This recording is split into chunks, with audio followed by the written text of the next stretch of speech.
Hello guys, welcome back to my channel. কেমন আছো তোমরা সবাই? আশা করছি ভীষণ ভালো আছো। ভগবানের কাছে প্রার্থনা করি তোমরা সবসময় খুব ভালো থেকো। তো চলে এসেছি আজকে একটা নতুন ব্লগ নিয়ে। তো চলো আজকের ব্লগটা এখান থেকে স্টার্ট করা যাক।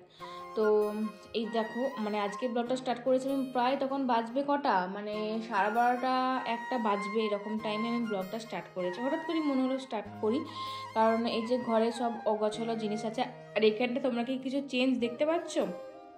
চেঞ্জ নিশ্চয়ই দেখতে পাচ্ছ, কারণ এখানে আমাদের একটা অন্য ফ্রিজ ছিল আর একটা অন্য ফ্রিজ এখানে এলো। তো এই ফ্রিজটা আমাদের অনেক আগেই কেনা হয়েছিল, বহুদিন আগে, কিন্তু সেটা ওপরেতেই তোলা ছিল। কারণ যেহেতু নিচে একটা ফ্রিজ ছিল সেজন্য ওটা আগে থেকেই মা কিনে, মায়ের পছন্দ হয়েছিল বলে কিনে রেখে দিয়েছিল উপরেতে। তো এখন মেজদি যেহেতু পুরোনো ফ্রিজটা নিয়ে যাচ্ছে, তো সেই জন্য ওই ফ্রিজটাকে আপাতত নিচেই ছিল, এই ফ্রিজটা নতুন ঘরেতে ছিল। তো ওই ফ্রিজটা নতুন ঘর থেকে এখন আমাদের পুরোনো ডাইনিংয়ে নিয়ে যাওয়া হলো। তো ওটাকে এখন বাগাতে হবে, আর করতে হবে, অনেক ব্যাপার আছে।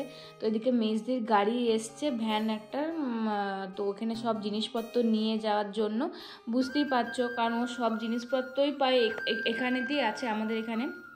তারপরে তো অনলাইনে জিনিস কেনার তো শেষ নেই, প্রচুর জিনিস, প্রচুর মাল, এখান থেকেই ওর যাবে। আর মেঘলা ওয়েদার ভীষণ, কখন যে বৃষ্টি নেমে যাবে সেজন্যই ভয় হচ্ছে। খাট আরে সব কিছুই যাচ্ছে, নতুন খাট করাইয়েছে সেই সব যাচ্ছে, আলমারি আরে সব কিছু, এভরিথিং। এখানে যে সোফাটা ছিল যেটা দেখালাম আঙুল দিয়ে, যেটা বাগালো আমাদের সোফাটা, যেটা ও নতুন করে বাগালো, সেটা নিয়ে যাচ্ছে। তো এরকম করে অনেক কিছুই ও নিয়ে যাচ্ছে। তারপরে গ্যাস সিলিন্ডার এগুলো সব নিয়ে যাচ্ছে, প্রচুর জিনিস, গাড়িটা তো ঝাউ করে ধরেছে আর কি, এরকম ব্যাপার। আর মা বর্দি থাকেনি, মা বর্দি ছিল একটু বাইরে গেছিলো, ওই ব্যাংকের কাজে গেছিলো আর কি। এখন তো বুঝতেই পারছো বাবা নেই, সেহেতু এখন ব্যাংকের কাজ, এটা সব কিছুই নিজেদেরকেই দেখতে হচ্ছে, করতে হচ্ছে, যেগুলো জীবনেও ভাবিনি যে করতে হবে বা দেখতে হবে। বাবা কোনো দিন কিচ্ছু দেখায়নি, করেনি, করতে দেয়নি, কিচ্ছু না, নাথিং, কিচ্ছুই জানি না। আমি তো আবার কিছুই জানি না এই সম্বন্ধে। তো বড়দি আর ভাই ওরা দুজনেই সব কিছু দেখছে। তো যাই হোক, তো ওরা গেছিলো। আর তোমরা অনেকে আমার মাকে বলেছিলে না, কমেন্টে জানাচ্ছিলে যে মাকে যেন টিপ পরায় মাকে, ওরকম সাদা রঙের যে একটা টিপ পরতো, ওটা আমরা নিজেরাও বারণ করতাম, কিন্তু মা ওটা পরতো। তোমরাও অনেকবার বলেছো যে টিপ পরাও, কালচে লাল রঙের কালো রঙের টিপগুলো পরাও, ভালো লাগবে। তো সেই কারণে বড়দিদি আসার সময় এই দণ্ডেশ্বরী ঢুকেছিল, যেখান থেকে আমরা কসমেটিক আর কিনি আর কি, সেখানে ওই যে টিপ কিনেছে, টিপ কিনে পরিয়েছে, দেখো আমাকে কত সুন্দর লাগছে না? তো তোমরা অনেকেই বলেছিলে, তারই মধ্যে আমার একজনের নাম মনে আছে, দেবলীনাদি বলেছিলে, আমার মনে আছে। দেবলীনাদি কালো কালচে পোলা রঙের, কালচে রঙের পোলা এগুলো পরতে বলেছিল, তো সেগুলো এখন পাইনি। তো এখানে এই যে বালা টাইপের এগুলো নিয়ে এসছে, আর ব্রেসলেট টাইপের এক জোড়া নিয়ে এসছে। তো জিনিসগুলো দেখতে কিন্তু খুবই সুন্দর হয়েছে, এত কম দামে এত সুন্দর জিনিস পাওয়া সত্যি ওই দোকান ছাড়া কোথাও পাওয়া যায় না। মাত্র ওই 100 টাকা দাম নিয়েছে, জানো, ওই প্রথমে যেটা ব্রেসলেট টাইপের যেগুলো দেখাচ্ছিলাম। তো খুবই সুন্দর হয়েছে, যেটা মা পরে আছে আর কি, এটা বেশ ভালো লাগছিলো দেখতে। কিন্তু ওই পোলাটা পরলে তারপরে ভালো লাগে। পোলাটাও আমি অর্ডার দিয়েছি তোমাদের কথা রাখতেই, আমি মাকে বললাম যে সবাই পড়ছে এখন তোমার না করার কিচ্ছু নেই। তো সেই কারণেই তোমরা বলেছো বলি, বেশি সত্যি বলছে একদম, তোমরা বলেছো বলে, তোমরা সাহসটা দিয়েছো বলেই মা সাহসটা পেয়েছে আর কি, যে না লোকে কি বলবে কি না, যে লোকে কেউ কিছু বলবে না, লোকে তোমাকে পড়তে বলছে, তুমি পড়ো। তো এই যা। আর মেজদি এখন নেই, মেজদি গেছে ওই যে ওর নতুন যেখানে থাকবে সেখানে। তো ওই গাড়িটার সঙ্গে ওই ওর শ্বশুর শাশুড়ি সবাই এসেছিলো, ওই অটোর সাথে গেছে। তো ও এখন বিকেলবেলা আসবে, আমি সেই জন্য ডোডোকে এখন কোলে করে নিয়ে ঘুম পাড়াচ্ছি। আর এদিকে সানা গয়নাগুলোকে সব পরে কত সুন্দর খেলছে, দেখতে পাচ্ছ, ও খুব আনন্দ হচ্ছে, হাততালি দিচ্ছে নিজেই। আর এদিকে দিদির মেজদির একটা পার্সেল এসেছিলো, তাই মাকে বললাম কি এসছে দেখি।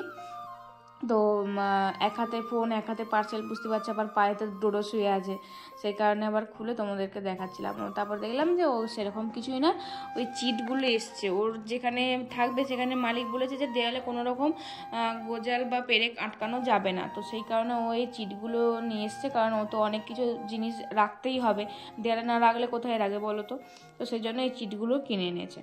তো যাই হোক এরকম করে করে তো দুপুরবেলা খাওয়া দাওয়া সব কিছু আমাদের কমপ্লিট হয়ে গেছে। আমার সন্ধ্যেবেলা আমি ব্লগটা চালু করেছিলাম, তখন আর ব্লগ চালু করিনি। দেখুন একটু ঘুমিয়ে পড়েছিলাম, বৃষ্টিও নেমে গেছিলো প্রচুর, ওই গল্প টল্প হচ্ছিলো, গল্প করতে করতে একটু ঘুমিয়ে পড়েছিলাম। তো তারপরে এদিকে অনেক সন্ধ্যেবেলা হয়ে গেছে, চা মুড়িও খাওয়া হয়ে গেছে। আর এদিকে বর দিদি মেজদি সবাই যেহেতু কালকে চলে যাবে, সেই জন্য বর দিদির জন্য মা আর কি মুড়ি গুড়িয়ে দিচ্ছে, মানে সানার জন্য নিয়ে যাবে। মুড়িটা শেষ হয়ে গেছে আর বর দিদি এখান থেকে মুড়ি গুড়িয়ে নিয়ে যায়, কারণ পুরুলিয়ার মুড়ি নাকি বলে যে ভালো না আর খাওয়াতেও ভালো লাগে না। এখানে হচ্ছে হাতে ভাজা মুড়ি, এখানে ভালো লাগে, সানা ভালো খায় আর কি। সেজন্য মা প্রত্যেকবার মুড়ি আর কি গুঁড়ো করে দেয়, তো সেই জন্য এবারেও তাই গুঁড়ো করে দিচ্ছিলো। আর আমি এদিকে ভিডিও করছিলাম, এদিকে রুটি হচ্ছিলো। আমি সানাকে বলছি তুমি রুটি খাবে, তুমি রুটি খাবে। ও রুটি খেতে কিন্তু খুব ভালোবাসে, ভালোবাসে বলতে কি ওই ওই ফুলকো রুটির ফুলকোগুলো হয় না, ওগুলো একটুখানি ছিটে ছিটে দিলে ওই যে গরম গরম খেতে ভালোবাসে। যখন দুধে ভিজিয়ে খাবে তখন কিন্তু অতটা ভালোবাসবে না, তখন ছুটে ছুটে পালাবে, এরকমই করে বাচ্চারা হয়তো। তো যাই হোক আমি কিন্তু রুটি বেলে দিয়েছি, আর দেখো কত সুন্দর রুটিগুলো ফুলছে। তো সানার তো খুবই মজা আনন্দে আছে, এই কতদিন ছিল, কিন্তু এরপরে বাড়ি যাওয়ার পালা। কিন্তু ওর মনটা এখনও বুঝতে পারছে না, যদিও ওর ওখানে গেলে একদিন দুদিন মনটা ভীষণই খারাপ হয়, তারপর আবার ঠিক হয়ে যায়, কিন্তু একদিন দুদিন বড্ড কষ্ট পায়। এবারে তো পুরো জ্বর চলে এসেছিলো, এতটাই কষ্ট পেয়েছে। আর এদিকে মেজদি আসার সময় এই যে টেলার থেকে এই সব জিনিসগুলো নিয়ে এসছে, করাতে দেওয়া ছিল, সেই জিনিসগুলো সব নিয়ে চলে এসছে। পড়িয়ে দেখতে হবে ঠিকঠাক হচ্ছে কিনা। আর দেখো মেজদি যে এই ড্রয়িংটা সেদিনে কালকে করছিল, সেটাই তোমার সাথে শেয়ার করলাম। চলো সবগুলো তোমার সাথে শেয়ার করে দিই। এই একটা এখানটাতে করেছে, তবে ওপরে আরেকটা বিড়াল আছে, সেটা এখনও করার টাইম পাইনি, বলেছে আমি পরের বার এসে করব। এবার এখানে একটা বিড়াল ছিল, বিড়াল মাছ ধরছিল, সেরকম টাইপের একটা ছিল। তো এইখানটা তো এই যে এটা তো করেছে, এটা তো পুরো অসাধারণ হয়েছে, আমার তো ভীষণই ভালো লাগছে। প্রত্যেকটা ছবি খুব ভালো মানে এঁকেছে, ওর হাতের আঁকা খুবই ভালো বরাবরই। তো এটা এত সুন্দর লেগেছে কি বলবো। তো দুপাশে করলে আরও ভালো হতো, জানলার এ পাশে একটা হয়েছে, ওই পাশে করলে আরও ভালো হতো। তো শুধু বললো যে না আমি অত করতে পারবো না, অত ধৈর্য আমার নেই। তারপরে এইখানটাতে একটা বিড়াল ছিল, যে বিড়ালের উপরে সেরকম কিছু করেনি, শুধু জাস্ট ফুল করে দিয়েছে, বলছে আর ভাল লাগছে না। তারপরে এদিকে এখানে পান্ডা করেছিল, ওপরে প্রত্যেকটা সুইচ বোর্ডে ওরকম আঁকা আছে, ব্যাঙ পান্ডা অনেক কিছু করে। তারপর এদিকে মিটার বক্সের কাজটাও এখানটা ফাঁকা ছিল বলে ও কি সুন্দর করে এখানটা এঁকে দিয়েছে, আর দেখতে খারাপ লাগছিল না। তো যাই হোক এরকমই হচ্ছে ব্যাপার, সব এরকম চলছে। আর এরপরে আমি ব্লগটা ভেবেছিলাম এখানেই শেষ করে দেবো, আর বেশি বাড়াবো না, কিন্তু এই দেখো মানে দিদা একটুখানি চোখের আড়াল হয়েছে কি উনি এরকম করতে আরম্ভ করে দিয়েছেন, মুড়িগুলোকে নিয়ে ছড়ানো মানে খেলছে, মাথায় ফেলছে, আর করছে, মানে যা তা অবস্থা। মা একটু বাথরুম গেছিলো বোধহয়, আর উনি সেই ফাঁকে এরকম পুরো গামলা জুড়ে মানে যাচ্ছে তাই অবস্থা। আমি বললাম তাড়াতাড়ি পুরো, দিদা কিন্তু দেখলে এক্ষুনি মার খাবি, মেরে ফাটিয়ে দেবে তোকে।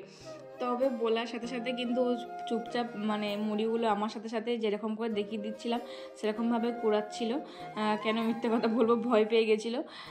তো যাই হোক এরকমও দুষ্টুমিগুলো দেখতে বেশ ভালো লাগে। প্রথমটা একটু কষ্ট হয় বাগাতে ঠিকই, কিন্তু তারপরে বেশ ভালোই লাগে। যখন ডোডো ঘুমায়, ডোডোর চোখগুলোকে খুলে দেয়, যেন এত বদমাশ, মানে ওকে চোখের আড়াল করা যাবে না, কখন যে কি অতিষ্ঠ করে দেবে তার নেই ঠিক, এই হচ্ছে ব্যাপার। তো ওকে বড্ড এখন আমরা সবাই মিস করছি, আর এখন এত সুন্দর কথা বলতে পেরে গেছে, প্রত্যেকটা মানে ওয়ার্ডকে একদম স্পষ্ট বলে, অনেক কবিতা আরে সব শিখেছে, পরের বার এলে তোমাদেরকে শোনাবো। তো যাই হোক চলো আজকের ভিডিও তাহলে এই পর্যন্তই। যদি ভালো থাকে অবশ্যই লাইক কমেন্ট শেয়ার করতে একদম ভুলবে না। দেখা হচ্ছে পরের ব্লগে খুব তাড়াতাড়ি। ভালো থাকবে, সুস্থ থাকবে, বাই।